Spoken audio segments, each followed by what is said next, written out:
Hello, everyone. My name is Adelia Crillo, your host for the Cannabis Events Talk Show, and it's that time of the week. Every Thursday, we bring in a special guest to join us as we discuss all things cannabis events, tourism, and hospitality. Now, for those that are new to watching this segment, the Cannabis Events Talk Show again covers all things about cannabis events, experiences, and tourism. We keep you updated on all the hottest topics from current news, trends, interviews to marketing tips, and so much more.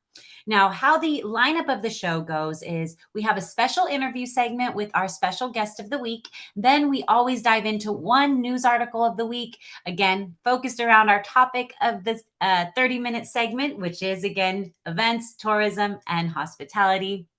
And then I will dive into just some industry updates, our event of the week, and that'll be the end of the show.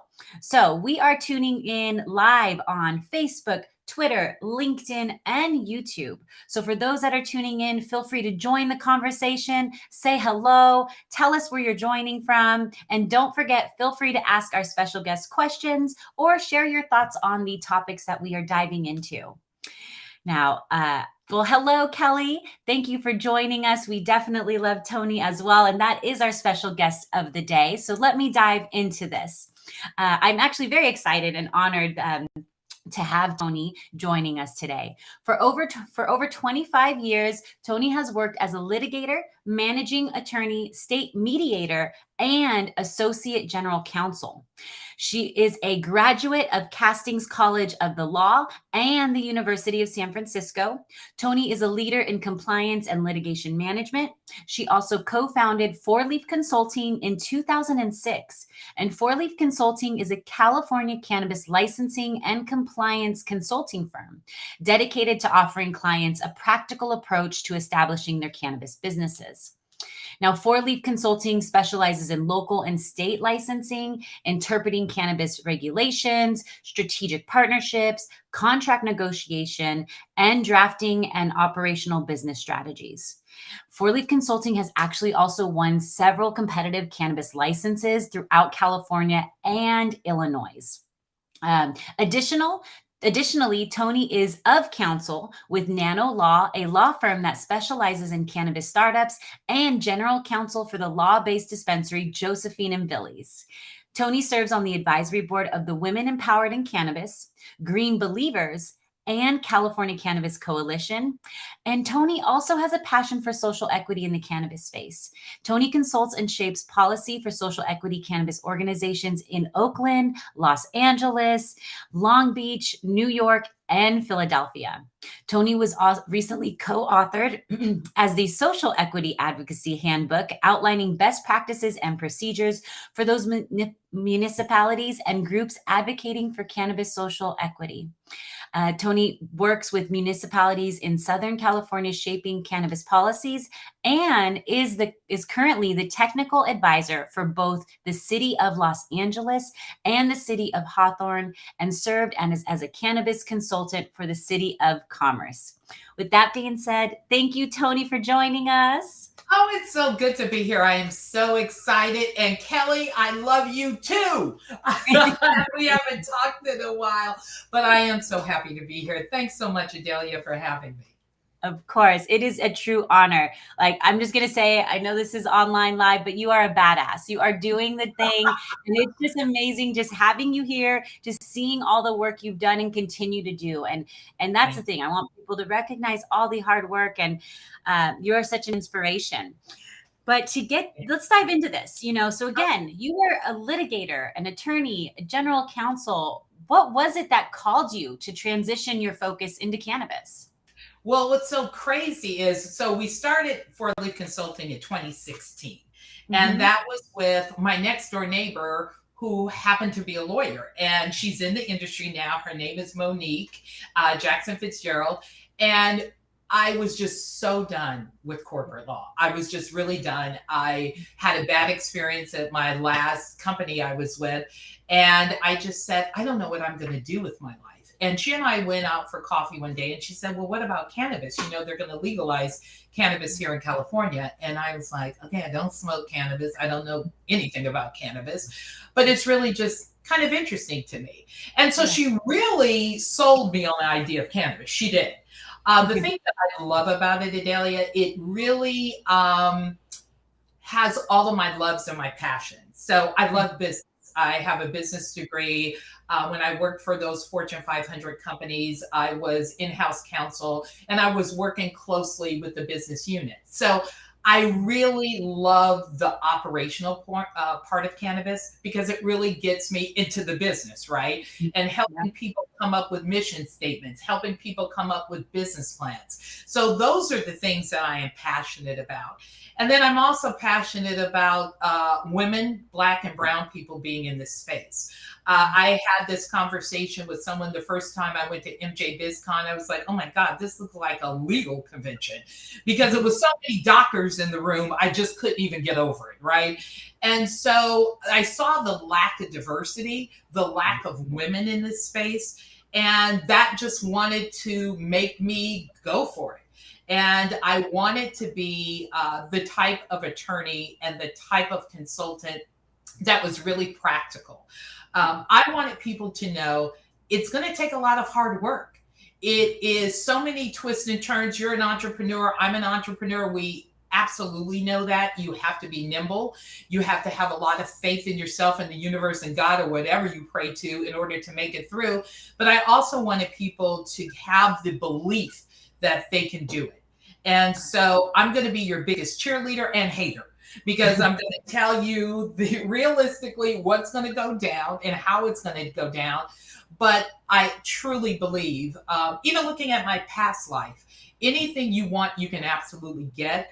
I didn't think I'd be this far in cannabis. If you told me I'd be sitting here in 2016, I would say absolutely not.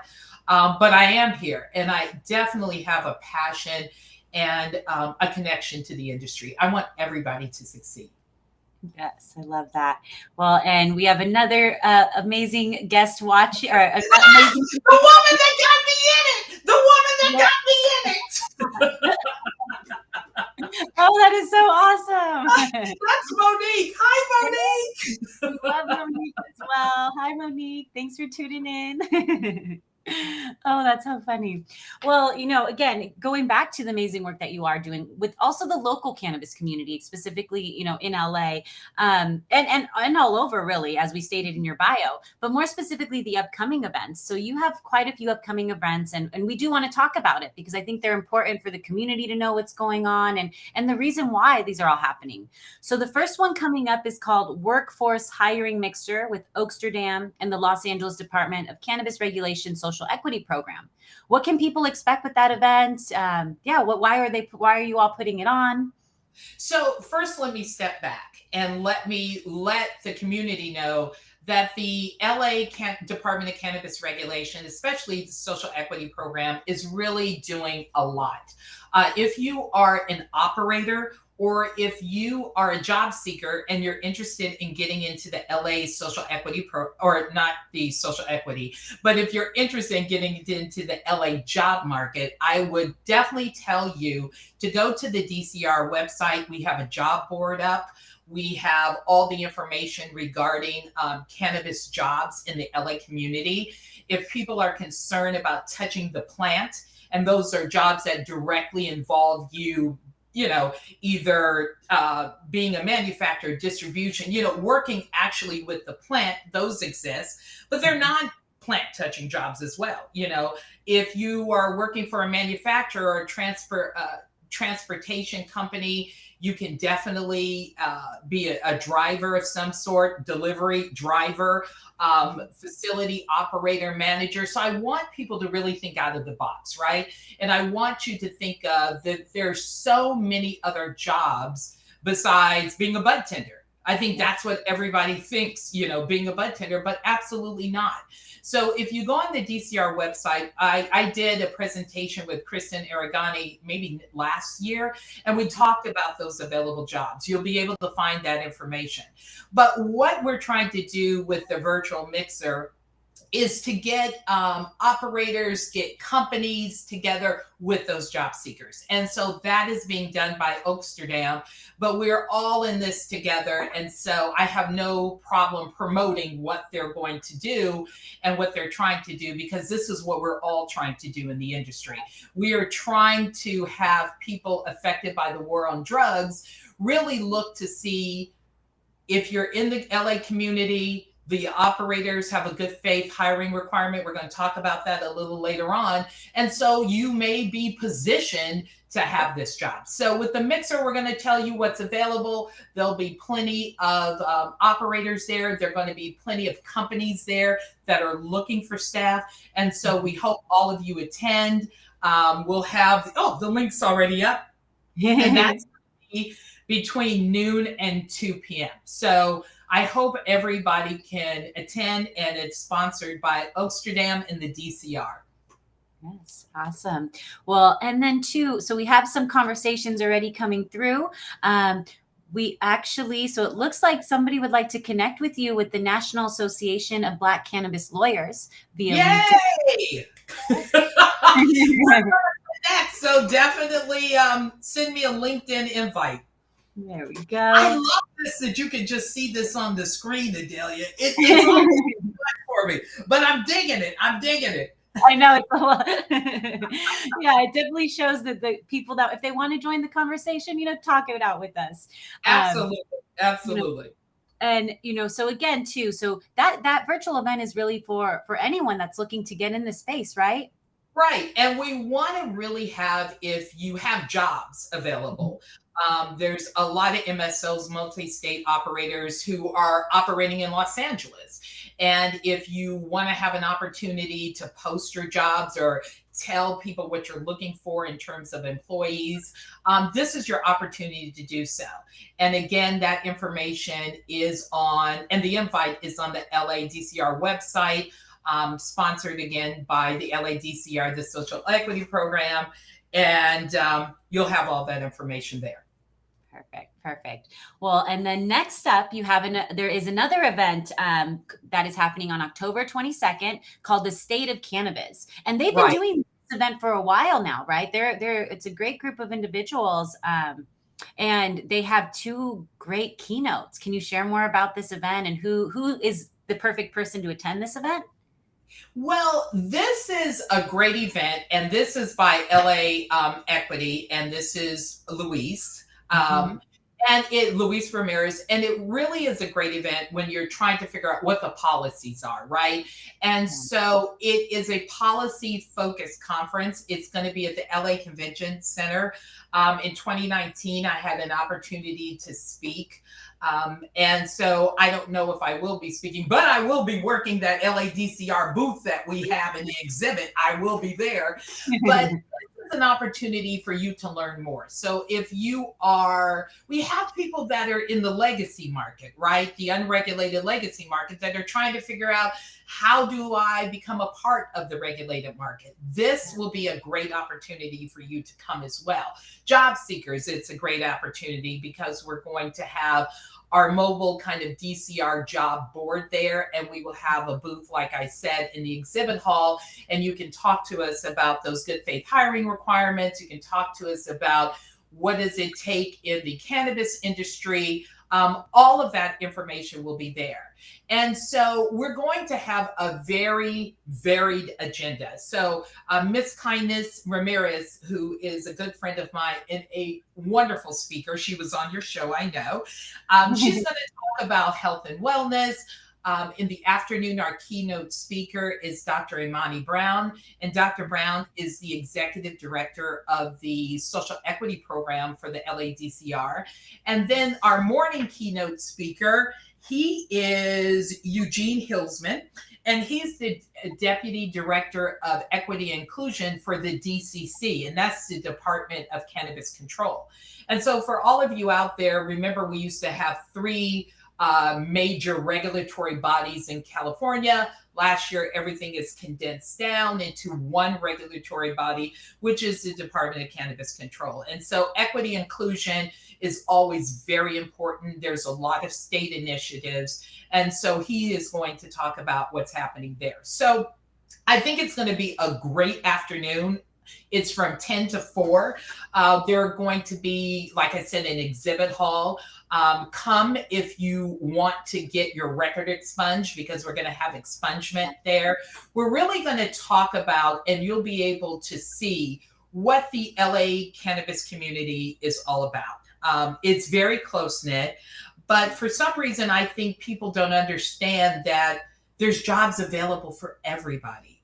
Everybody doesn't have to be an operator, or maybe you want to start off with a job and learn about it before you become an operator. And so this is the opportunity for you to do just that, to kind of check it out, see what it's all about, and talk to people in the cannabis industry. We'll have operators, we'll have a lot of state agencies. People just think it's the DCC, but no, it's OSHA. It's a lot of things that come into play when you're trying to get your license. And then you can look to see, is this an industry that I want to be a part of?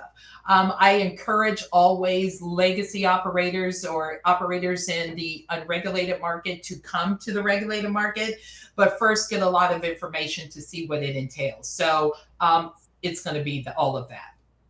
I love that. And then I know when we were speaking, there's also going to be a compassionate care program, right? Insight into that as well for the attendees. Yeah, we're trying to get a compassionate care program because, as we all know, there's some people who, especially veterans, who cannot get access to cannabis. And so with that program, it's allowing individuals to either have donations from a lot of our cannabis companies around the LA County and LA City area. And so if you're interested in that, and how do I even get access to cannabis when I can't, sometimes you can't afford it, or sometimes, like I said, for a lot of veterans who don't have access, this will be an opportunity for you to get that information. So we're really excited. Again, it's the State of Cannabis. It is October 22nd, and it's at the LA Convention Center from 10 a.m. to 4 p.m. It's going to be a great venue too.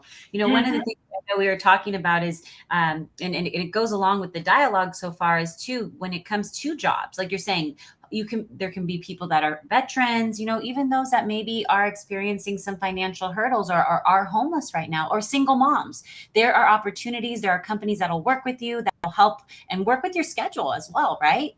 Absolutely. I always say it's an industry of inclusion. Even if you go to MJ BizCon and you don't see it, it really is an industry of inclusion.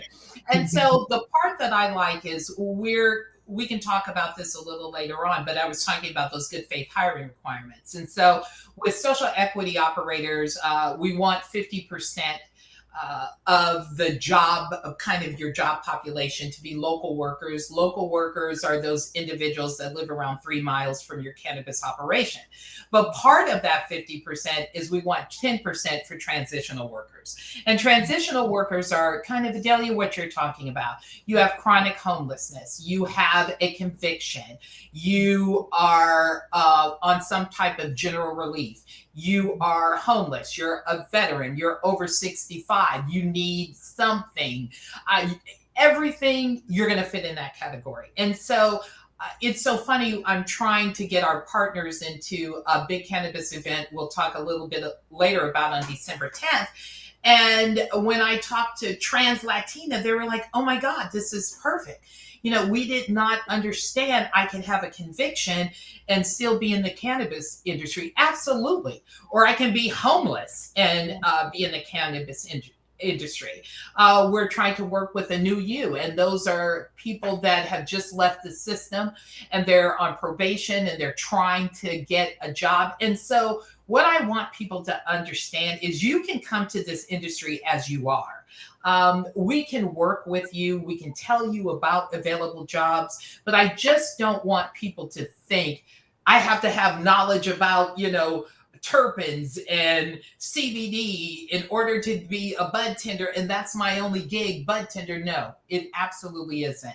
And so when you come to the state of cannabis, and we will actually have that LADCR booth, you can get all the information about our job board. We'll have the jobs on the iPad. You can flip through them. We will be there, meaning we subcontract with the LADCR, Wadeco, and Four Leaf Consulting. And so we'll be able to answer any questions you may have. If you're not sure how to even do a resume, everybody's so used to LinkedIn and clicking. I used to look for jobs in the Daily Journal and, highlighting and calling. I'm from the Stone Age, so I remember that. But a lot of people even don't know how to compile or compose a resume. There's people there that will help you at our booth. So have any questions, just curious, I would definitely tell people to come by. Awesome. Well, then, and let's go into that next event. That's not all. We are going to end the year with a celebration, it sounds like, and this is going to be hosted by the DCR. Yes. What's that event about? We're excited. It definitely sounded fun. We are really excited, and I'm working with LADCR, Wadeco, Four Leaf Consulting, but and this is our social equity networking mixer. Excuse me. But I wanted it to be a party, because sometimes when we talk about social equity, it's always so serious, and it's always problematic, and it's always something attached to it, right? And I just wanted to celebrate social equity people being where they are. We have Kika and Gorilla Wellness. We have Ebony and Whitney with Josephine and Billy. We have Jamani, who's going to be working with Stizzy. We have all kind of success stories. Johnny, who heads up Sarah, and Sarah's the first 100 retailers in phase 3. I just went to his dispensary down the street in my neighborhood, Nella, and it's on York Street in Highland Park. So I want us to celebrate the successes, people that have jobs in the industry. I have a good friend that is doing a lot of cannabis recruiting for Sweet Flower. And Sweet Flower has a lot of locations here in the LA County area, but we want to celebrate their commitment with attending and speaking at DCR events, for giving our people jobs. So I want it to be a celebration. Also, we're going to have a room where we do talk about the jobs. You'll be able to look right there on site to see any available jobs. And then we're working with the Prison Project, A New You. And what we want to celebrate there is the artwork. This industry was built on Black and brown people who have been incarcerated needlessly. I was looking at the statistics, and it basically said Black men are 3.73 times higher of getting a cannabis conviction than white men are.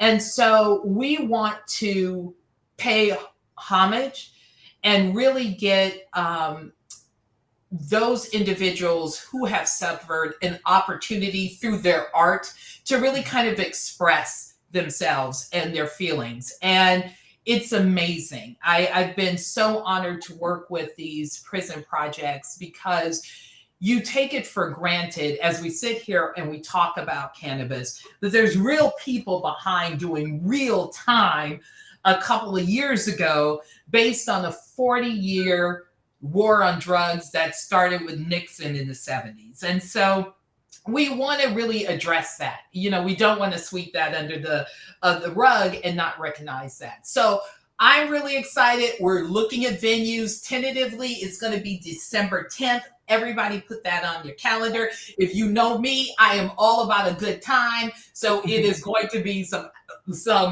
food, a DJ, some partying, and we want all of the job seekers to come out to see what we're all about at LADCR, and what those jobs in the cannabis community are about. We want people just to come out who celebrate social equity, who have been our partners with us, who understand our struggle and stood beside us. And then we want to celebrate those operators who made it through. If you know anything about what happened in LA, Woo, child. It was a long process. It was a long, long process. But some people got to the end of the road, and we want to celebrate those who got to the end and those who are going through it now. You will be successful. We will be celebrating you next year. Absolutely. But we want you to be inspired. We want you to see that it can be done. So I want you to come out December 10th, and we will definitely be advertising on Eventhi, so you can get more information on that by looking at the Eventhi platform. But we're super excited about that one. Well, Miss Kindness jumped right in and she said, it's a celebration. It's a celebration, girl. And did I say Miss Kindness will be speaking at Health and Wellness at the State of Cannabis? Yeah. Well, again, this is a show about events, tourism, and hospitality. So what is your best piece of advice that you would share with event organizers out there, either hosting or looking to host a cannabis event? Make it inclusive. People are still kind of about going out there, but really add value, offer some value. So for the December 10th event, like I'm saying, we're going to have a party, but we're also going to have a room that you can get that information. Hopefully some operator activations will be there. It's a non-consumption event because we are doing this with the LADCR. I should just remind people of that. But you'll get that information. We're also going to have about the good faith hiring requirements, so you can see, am I part of social equity? Am I a transitional worker? Am I a local worker? We'll have trifolds for you there, so you can look for that information. We will also have people there from the DCR and Wadeco 4-Leaf Consulting, so you can talk to someone about jobs in the cannabis industry as well. And then, like I said, we'll have art. So my advice, if you're doing some type of cannabis event, fun, but really have value, add value. We're always looking to uplift the community, to inform the community, because Adelia, is still this stigma around cannabis, especially communities of color. I can tell you about my own experience in my household. Unfortunately, my mother, who's had a severe stroke, she's 87 years old. And when I was trying to get my family to introduce her to cannabis, it was a fight. And my favorite line of my cousin said, "Are you really going to put your mother on the dope?" I said, "Are we really calling it the dope and reefer in 2022? Are we really doing that?" But she's on it. The pain, it saves her. It absolutely saves her. And so I'm doing it in my own family, talking to people about the benefits of the medicine, really for older people in my family, how much it's helped them, the different ways you can ingest. I think people just have this idea of smoking. I take cannabis, but I don't smoke. But it's really just educating the community. And that's really what I want to do. I want to take this stigma off of the stoner culture and cannabis, that it's an elevated experience and you can be an elevated professional in this industry. So, yeah. No, great valid points on that. That is so true. I feel like before I moved out of San Diego, I started to realize I was in a bubble, because you do get so comfortable with how things are in California. And then moving to Arizona, I was like, oh, wait, yeah, it's a little bit, it is almost back to where we were in medicinal, like kind of culture in California, in Arizona, but there's still a lot of judgment here. There's still a lot of and I forgot about that. I'm like, I was just living my life in San Diego. I could smoke wherever. Nobody really cared, Right. But you're right. Even with families too, those important conversations. Now, I have one more question, and then we have to jump to the article component. Okay. But what programs do you know of, or advice do you have for those who are looking to get in the industry, or business owners? I know you mentioned a couple programs and wanted to give you some time to speak about those really quick. Oh my God. Our dream. Is it our dream? I work with them and I just did a total fog, but I will give you this information. So Our Dream is a nonprofit, and it really gives you the basics of how to be a cannabis operator. What I find is that people want to be in the cannabis industry, But for some reason, they don't understand it's a business, and it is a business, and you have got to do your due diligence. And that is the biggest deficiency that I find, is that you don't know how to do a business plan. When I say, what's your mission statement? You can't tell me that. When I say, what's your marketing plan? You don't understand those concepts. It is a business, people. And so if you want to be in a cannabis business, you have to learn about business. And so there are all kind of incubation programs. That is information's on the LADCR website too. If you're out of the LA area, you can Google. You can call me. There's all kind of ways, but you have got to be educated. It's not just what you did in that old legacy life. Ooh, different, because this is the most regulated industry, and everybody forgets cannabis is getting into the stream of commerce. And so states have this obligation to protect their folks. And so they want to make sure that they have a lot of regulations behind that. And so you have to know what those regulations are. And so if you want to be in the industry, you definitely need to do your homework and research. And for people wondering why I'm sweating, it's 110 in LA today, people. And I can't get cool enough. And I'm of a certain age. Yeah, we'll make this quick so we can get you cooled down. I know you got a busy day. You're going to be checking out the venues for the December 10th event. But let's dive into the article really quickly. So as those tuning in, we do highlight one article of the week, again, focusing around cannabis, tourism, hospitality, or events. And today's article is called Cannabis Lounges Could Become a Reality in Sacramento. So Sacramento city leaders are working to expand on-site cannabis consumption. You know, as many of you may or may not know, the state does allow for a limited on-site consumption with permits and city approvals. And until now, the city of Sacramento has not adopted a policy of its own. It took decades for Californians to be able to walk into a store and buy cannabis legally, go home and consume it. And now the city's trying to figure out the rules and regulations to allow people to consume their cannabis inside a place of business. Now, some cities across the state and the county are offering licenses for these lounges where people can consume safely and legally. And Sacramento, as I mentioned, is here trying to make it work. The city's considering expanding consuming cannabis at public storefront lounges, but it's also considering other avenues like events at parks, restaurants, or even massage parlors. There are still concerns, though, regarding these regulations, such as hours of operation, the smell, possibly signing a waiver at the door. And the committee also raised other concerns about public safety, regarding overconsumption and driving while high. The committee does hope to have some framework back for these ideas in the next 45 days. But Toni, what are your thoughts on this? What are your thoughts with cannabis consumption lounges? And what about the concerns? Are those viable concerns from the cities?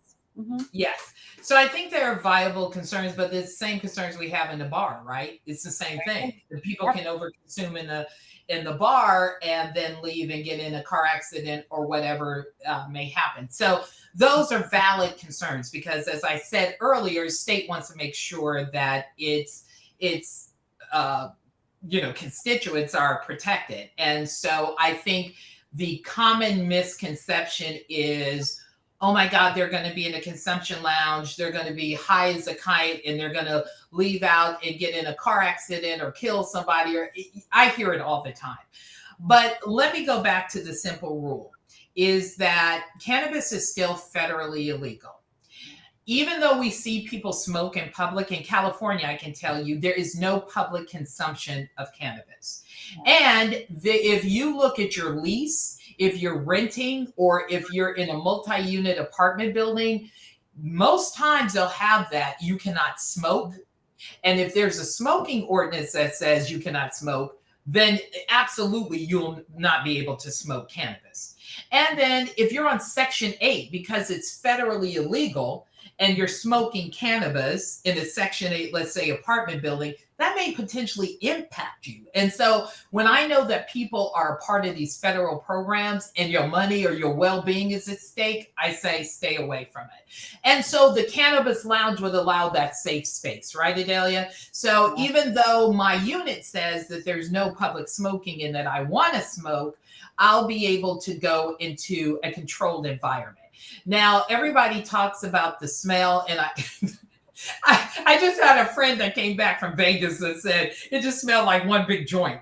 Um, because they have one of the biggest cannabis lounges there that has recently opened up. But I really believe in that because it's a safe space. And who's to say, and we all know there's limits around how much cannabis you can purchase. There may be limits in this cannabis lounge about what you can bring in, if you can bring it, buying there, and only a certain amount of cannabis you can buy there. So, I mean, all of those things are in the details. And so I just don't believe it's this willy-nilly because we don't have these same concerns when we're talking about alcohol. I mean, I just, it's amazing to me that everybody's all concerned, and I hear this about cannabis consumption, but there'll be 50 bars in a row and everybody's cool with that. And it's the same kind of risk and liability. From an operator's perspective, you have got to mitigate your risk, right? Because you do not want somebody leaving your establishment and getting into some type of accident. So that's when I say you need to talk to your lawyer, you need to talk to an operator, meeting your operations person, and come out with some kind of draft about what it looks like to mitigate your risk. And it's all about risk mitigation if you're an operator. I totally believe in them. I was recently in Illinois where I saw a lounge. It was old folks. It was a cannabis club, let's say, for 65 and over, for them to talk about. And see, this is the other part that's really great. They're talking about the medicine. They were talking about what they can use for osteoporosis, what they can use for sleeping, menopause, all of these great things. And it was very educational. So it wasn't just let's smoke and get high. Let's get out of that stoner culture and let's really think about what else we can do with consumption lounges and how they offer a safe space for people to smoke or ingest cannabis. And it also can be a great learning opportunity for them to know more about the plant. I love that. I love that you mentioned that because that's exactly where my thoughts were going is it doesn't just have to be about smoking at all. Like you said, it could be mocktails. It could be maybe you want it more of like a tea party focus. Like all these different areas, your lounge can be experiential and providing such a unique approach or audience focus, like the one in New Orleans. Yeah, if somebody said massage and cannabis, I would be there all day long. Okay. I just want somebody to say day spa and cannabis. Yeah, there you go. But people have to think out the box and they really have to expand their consciousness with it's just not, trying to get through the smoke and it's just people smoking and getting high and that's what it's all about. Not necessarily. No, not at all. Well, thank you again, Toni, for sharing your advice, for joining the conversation. I always love speaking with you. And, before I let you go, though, how can people connect with you? Any final words or advice? So I want to thank you, Delia. So I've had a girl crush on Adelia. She doesn't even know this. Simone had a event that you spoke at, and this was when Calagia was around in 2017. And I told my good friend Whitney, I was like, I really just love her energy. You had a separate business at that time. And so full circle, I believe everything you speak in the universe comes to pass. I absolutely believe that because I told Whitney, I want to be on her show one day. Now, it's never in our time, but the universe always shows up. And so in 2022, I am so honored to be with you. And it is my dream realized, right? So people can get a hold of me by contacting me at Toni@4leafconsulting.com. It's the number 4. You can follow me on social media at 4leaf consulting. Or you can go to www.4leafconsulting.com. But I am so honored to be here. If you have any questions, DM me at 4leaf. I'll be happy to answer any questions you may have. Awesome. Well, thank you again, Toni. We'll be talking more. I'm excited to work with you on these events and bring and help promote them through our network as well here at Event High. Absolutely. Have a great Labor Day, everyone. And thank you for attending, and be safe out there. Take good care. Awesome. Well, thank you all for tuning in. Before I let you go, just a few couple announcements. So the event of the week is the 10th Annual National Medical Cannabis Unity Conference hosted by Americans for Safe Access. This year's conference is celebrating 20 years of medical cannabis advocacy and will take place December 12th through 14th in person in Washington, D.C. at the Omni Shoreham Hotel. They say, come celebrate with us as we celebrate past accomplishments, discuss current issues that remain, and look to the future of a world where we envision in which patients, no matter where they live or what condition they have, will have access to safe and affordable cannabis-based therapeutics. Let's continue this journey together. You can find this event on eventhi.io. And again, it's the 10th Annual National Medical Cannabis. So that is it for today's show. We look forward to seeing you next week for the Cannabis Events Talk Show. And with that being said, stay safe, stay healthy, and stay high.